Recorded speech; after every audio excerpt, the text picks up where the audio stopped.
मित्रों नमस्कार, मैं GSL पांडे आज DLED 4th सेमेस्टर के लिए मॉडल पेपर लेकर आया हूं, क्योंकि आपकी परीक्षा अति निकट है।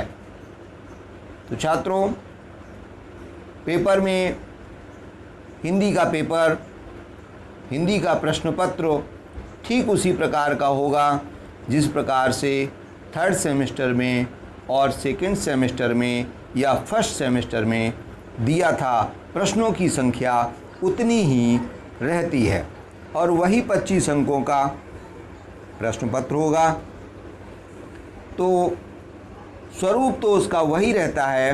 प्रश्नों का स्तर देखते हैं। तो पहला प्रश्न है बहुविकल्पीय प्रश्न। अशुद्ध उच्चारण के 10 लक्षण किसने बताए हैं? इसके विकल्प हैं पतंजलि ने, पाणिनि ने, चरक ने या वाल्मीकि ने। तो इसका सही उत्तर है अशुद्ध उच्चारण के 10 लक्षण महर्षि पाणिनि ने बताए हैं। इसके बाद दूसरा प्रश्न है क्ष संयुक्त रूप है। यह संयुक्त वर्ण है, लेकिन इसमें कौन कौन से वर्णों को मिलाकर रूप दिया गया है? इसके विकल्प हैं का हलंत प्लस सा हलंत।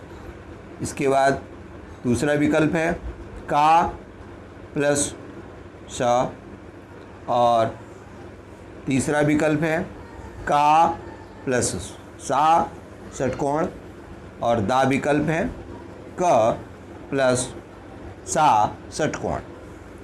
तो इस प्रकार से ये 4 विकल्प हैं, लेकिन इसमें सही विकल्प पहला है का हलंत प्लस सा हलंत। इस प्रकार से अगला प्रश्न देखते हैं। दीनता के स्वर में बोलना किस बात का लक्षण है? इसके विकल्प हैं दोष का लक्षण, गुण का, बुद्धि का या ज्ञान का।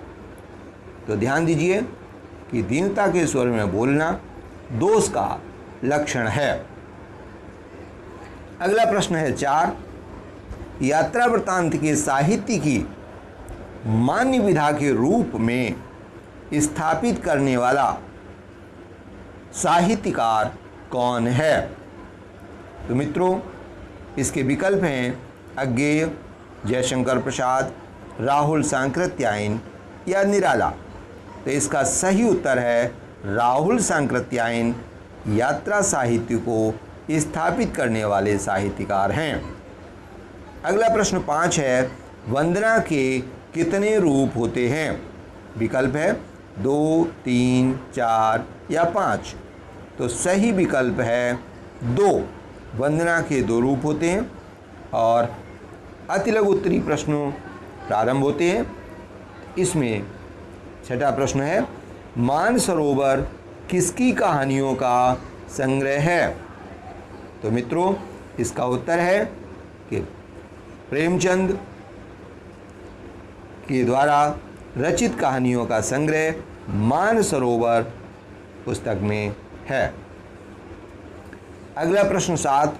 हिंदी की 4 विधाओं के नाम लिखिए। तो इसका उत्तर है मित्रों, हिंदी की 4 विधाएं निबंध, नाटक, कहानी और जीवनी, ये प्रसिद्ध 4 विधाएं हैं। अन्य भी विधाएं हैं, लेकिन यहाँ 4 पूछी गई हैं। अगला प्रश्न है 8। 8वें नंबर का प्रश्न, निबंध कितने प्रकार के होते हैं? मित्रों, निबंध 4 प्रकार के विद्वानों ने बताए हैं।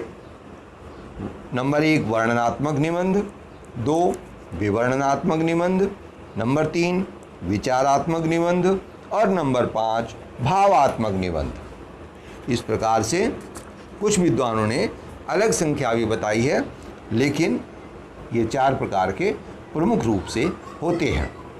अगला प्रश्न है पत्र कितने प्रकार के होते हैं? मित्रों, पत्र 6 प्रकार के माने गए हैं। नंबर 1 पारिवारिक पत्र, नंबर 2 सामाजिक पत्र, नंबर 3 व्यवसायिक पत्र, नंबर 4 संपादक के लिए पत्र, नंबर 5 आवेदन पत्र या प्रार्थना पत्र और नंबर 6 सरकारी कार्यालयों के लिए ही पत्र। अगला प्रश्न है 10, रचना के आधार पर वाक्य के कितने भेद होते हैं? तो इसका उत्तर है, मित्रों ध्यान दीजिए कि रचना के आधार पर वाक्य के 3 भेद किए जा सकते हैं। नंबर 1 सरल वाक्य, नंबर 2 मिश्र वाक्य और नंबर 3 संयुक्त वाक्य। अगला प्रश्न 11 है, हिंदी में अर्थ लिखिए। यहाँ पर एक श्लोक दिया गया है, इसका हिंदी में अर्थ पूछा गया है। मित्रों श्लोक है, काका कृष्णा पिका कृष्णा को भेदा पिक काकयो बसंत समोपायाते काका काका पिका पिका।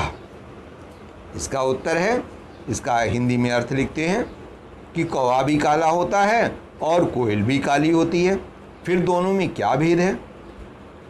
मित्रों बसंत ऋतु आने पर कौवा और कोयल में अंतर स्वतः प्रकट हो जाता है, क्योंकि उनकी बोली उस अंतर को प्रकट कर देती है। भाव यह है कि व्यक्ति की भाषा ही उसकी योग्यता एवं गुणों को व्यक्त कर देती है।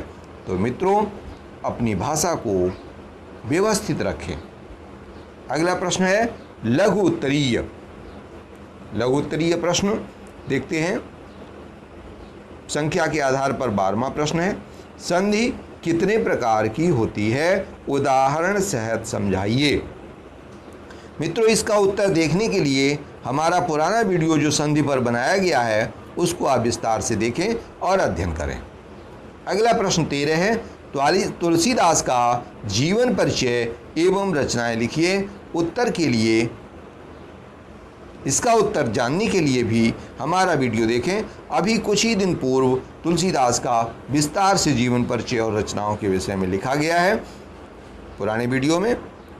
मित्रों विस्तार से वहीं अध्ययन करें। और अगला प्रश्न है 14, वंदना का क्या अभिप्राय है? यह कितने प्रकार की होती है? गणेश वंदना का एक श्लोक भी लिखिए।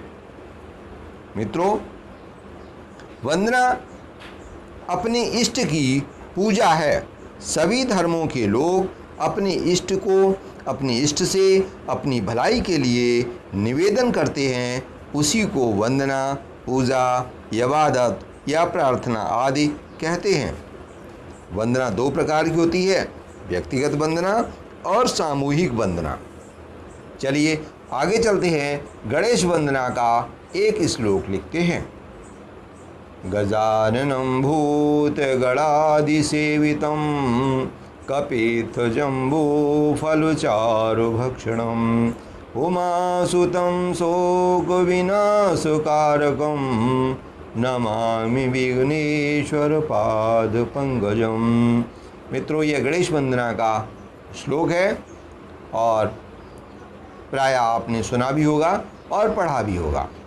अगला प्रश्न है, कहानियों का चुनाव किस प्रकार करना चाहिए? मित्रों कहानियों का चुनाव करते समय बालक की आयु को ध्यान में रख करके करना चाहिए। यदि बालक 5 वर्ष का है तो उसे पशु पक्षी की कहानी सुनानी चाहिए। यदि बालक 8 या 9 वर्ष का है तो उसे परियों की कहानी सुनानी चाहिए। और इससे बड़ा है 11-12 वर्ष का है तो उस बालक के लिए यात्रा की कहानी या बहादुरी की कहानी सुनानी चाहिए। और बालक 14 वर्ष से भी बड़ा है या 14 वर्ष का है तो उसे जासूसी की कहानी उसके लिए होनी चाहिए। ध्यान रखें, यदि बालक 5 वर्ष का है और उसे जासूसी की कहानी सुनाई जाए तो वह नहीं समझ सकेगा। इसी प्रकार 15 वर्ष का बालक यदि पशु पक्षी की कहानी उसे सुनाई जाए तो उसका मन नहीं लगेगा। इसलिए हम कहानी को आयु की दृष्टि से प्रस्तुत करें। दूसरा इसका लक्षण है कि कहानी की विषय वस्तु बालकों के वातावरण एवं निजी अनुभवों के अनुकूल होनी चाहिए।